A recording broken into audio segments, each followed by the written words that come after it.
Hey friends and subscribers, my name is Acorn, and today I'll be taking you through a map called Gibsons Outpost, created by Canadian Echo. And I haven't done a map review like this in 4 or 5 weeks. That's a long time. And that's because I was trying to do things that were different, because every other channel does map reviews. And I was trying to help the community by doing things like Let's Forges and tutorials and things. But I just realized, like, doing map reviews does help the community. That's half the reason that people make maps, I'm not gonna lie, is that they want them to get featured, they want them to be noticed.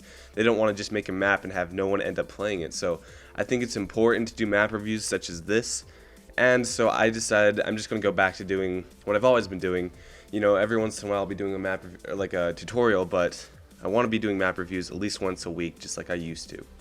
So the map you're looking at right now is Gibsons Outpost, and it will play Hivemind v3, which, by the way, if you don't have this game type, I recommend you go ahead and pick it up. It is the one in matchmaking, and it's a great free roam infection game type, so I would recommend going ahead and grabbing it.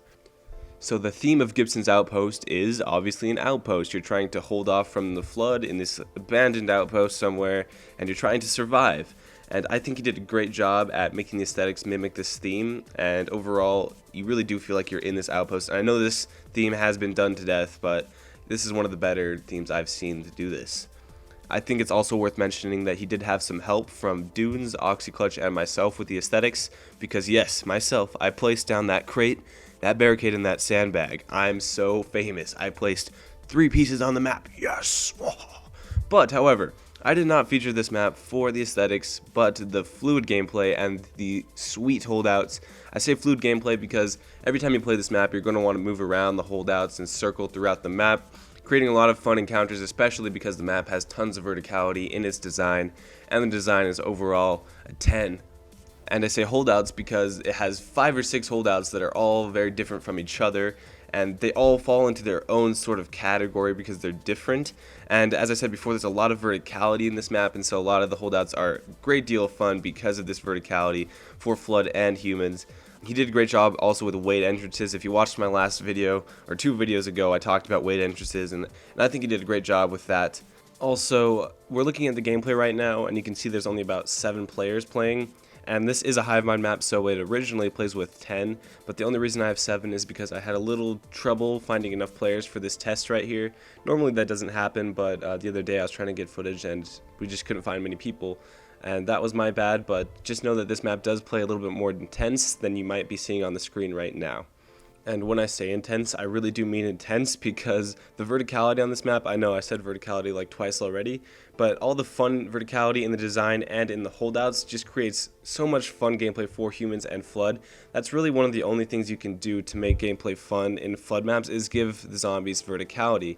I mean, if you're a human and you're like trying to fight off Flood underneath you because they're trying to jump up on you, like, that's awesome. It's a lot more fun than just shooting a Flood that's right in front of you. Or if you're trying to shoot a Flood that's like dropping off a roof above you, that's cool too. And as a Flood, that's awesome because you're like trying to jump off roofs, trying to assassinate people.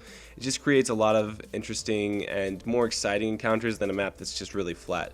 So I really appreciate all the verticality in this map, and I really think it pulls it together to make a really fun experience for everybody. Also, I guess we could talk about the weapons, but there's really not a lot to talk about. They play really nice, and that's really all you need to know. I think there's a regen field, a shotgun.